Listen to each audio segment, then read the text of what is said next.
Assalamualaikum warahmatullahi wabarakatuh. Perkenalkan, nama saya Eka Yuliani dengan NIM 230201100239, Prodi PJJ S1 Manajemen kelas MJ502. Di sini saya akan mempresentasikan hasil ujian akhir semester mata kuliah Digital Innovative Entrepreneurship dengan dosen pengampu Bapak Joko Suharyanto, SEMM CPOD. Soal ujiannya adalah kami diminta untuk memilih dua opsi soal ujian dan saya memilih soal opsi kedua, yaitu analisis bisnis digital materi sesi ke-14.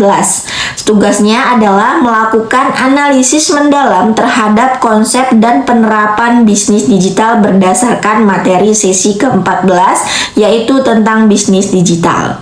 Pengertian bisnis digital. Bisnis digital merupakan suatu bentuk kegiatan usaha yang mengintegrasikan teknologi digital secara menyeluruh ke dalam proses nilai, mulai dari perancangan produk, layanan, operasional bisnis, pemasaran, hingga interaksi dengan konsumen. Teknologi digital dalam konteks ini mencakup internet, platform online, aplikasi mobile, sistem pembayaran digital, serta pemanfaatan kecerdasan buatan. Berbeda dengan bisnis tradisional yang menjadikan teknologi sebagai alat bantu, dalam bisnis digital teknologi justru menjadi pondasi utama model bisnis. Tanpa sistem digital, bisnis tersebut tidak dapat berjalan secara optimal. Kemudian yang kedua adalah perbedaan antara bisnis digital dan bisnis konvensional. Dapat kita lihat dari berbagai aspek fundamental sebagai berikut. Dari aspek yang pertama, bentuk operasional. Bisnis konvensional masih memanfaatkan bentuk fisik dan manual. Bisnis digital berbasis sistem digital. Aspek jangkauan pasar, bisnis konvensional terbatas wilayah, bisnis digital global tanpa batasan wilayah.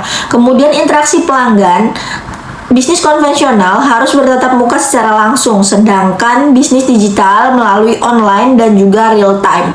Dari aspek struktur biaya, bisnis konvensional termasuk masih tinggi dengan sewa dan juga tenaga kerja. Bisnis digital lebih efisien dan scalable. Kemudian kecepatan dan juga inovasi.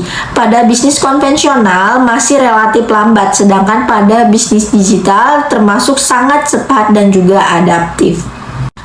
Jenis-jenis bisnis digital. Di sini yang pertama adalah versi digital dari bisnis non-digital.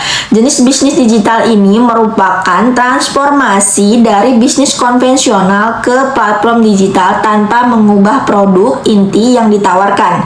Digitalisasi dilakukan untuk meningkatkan efisiensi dan memperluas jangkauan pasar. Contohnya toko retail fisik yang membuka toko online, perbankan konvensional yang menyediakan layanan mobile banking. Ciri-ciri utamanya adalah model bisnis tetap sama, namun media operasionalnya berpindah ke ranah digital. Kemudian jenis yang kedua adalah fasilitator digital dari bisnis non-digital. Jenis bisnis ini berperan sebagai platform penghubung antara pihak penjual dan juga pihak pembeli. Perusahaan tidak secara langsung memproduksi barang, melainkan menyediakan infrastruktur digital. Contoh marketplace, platform transportasi online, layanan pembayaran digital. Ciri-ciri utamanya adalah nilai utama bisnis terletak pada teknologi, platform, dan jaringan pengguna.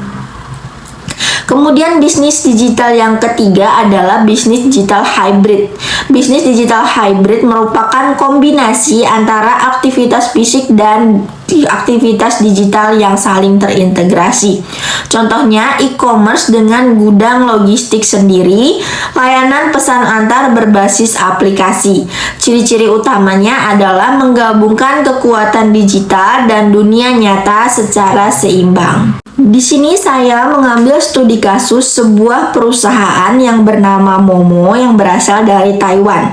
Profil singkat perusahaan. Perusahaan Momo atau Momo.com Inc. merupakan salah satu perusahaan e-commerce terbesar di Taiwan yang memulai bisnisnya melalui TV shopping. Kemudian berkembang menjadi platform digital berbasis website dan aplikasi mobile.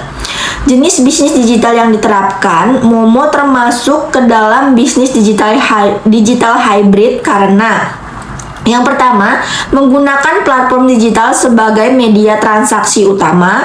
Yang kedua, tetap mengandalkan infrastruktur fisik seperti gudang dan sistem logistik.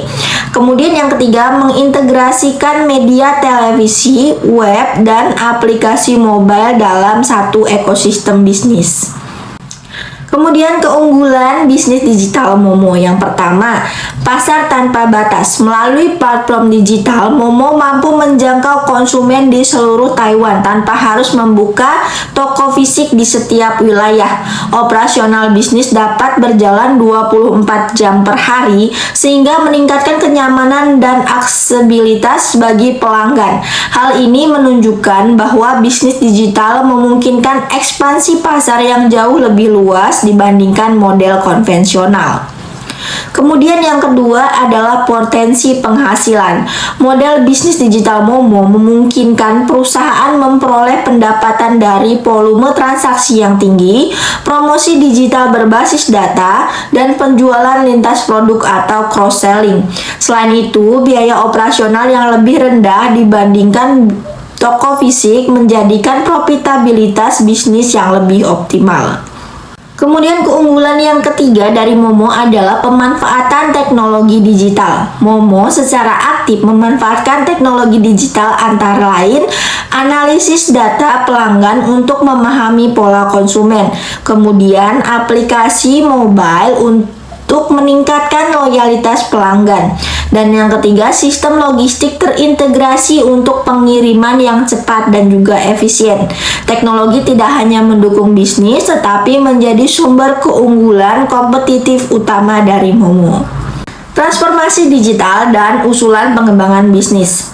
Transformasi digital yang dilakukan oleh Momo adalah sebagai berikut. Transformasi digital dari Momo terlihat dari peralihan dari TV shopping ke e-commerce digital, kemudian penerapan konsep omni-channel, digitalisasi rantai pasok dan manajemen inventory, kemudian penggunaan data pelanggan sebagai dasar pengambilan keputusan. Kemudian unggulan usulan pengembangan bisnis digital. Agar Momo tetap relevan dan kompetitif, beberapa strategi pengembangan dapat dilakukan, antara lain: 1. Pemanfaatan kecerdasan buatan atau AI untuk mempersonalisasi layanan. Kemudian ekspansi ke pasar internasional melalui cross-border e-commerce atau inovasi pengalaman pelanggan seperti live e-commerce dan augmented reality. Kemudian yang terakhir adalah penguatan ekosistem digital, termasuk integrasi fintech dan program loyalitas digital. Kesimpulannya, Momo merupakan contoh nyata keberhasilan penerapan bisnis digital hybrid yang mampu mengoptimalkan teknologi digital untuk memperluas pasar, meningkatkan pendapatan, dan menciptakan efisiensi operasional. Dengan transformasi digital yang berkelanjutan, Momo memiliki potensi besar untuk terus berkembang di tengah dinamika teknologi yang berlaku di konsumen yang terus berubah. Baik, demikianlah presentasi yang dapat saya sampaikan. Kurang dan lebihnya saya mohon maaf dan saya akhiri. Wassalamualaikum warahmatullahi wabarakatuh. Terima kasih.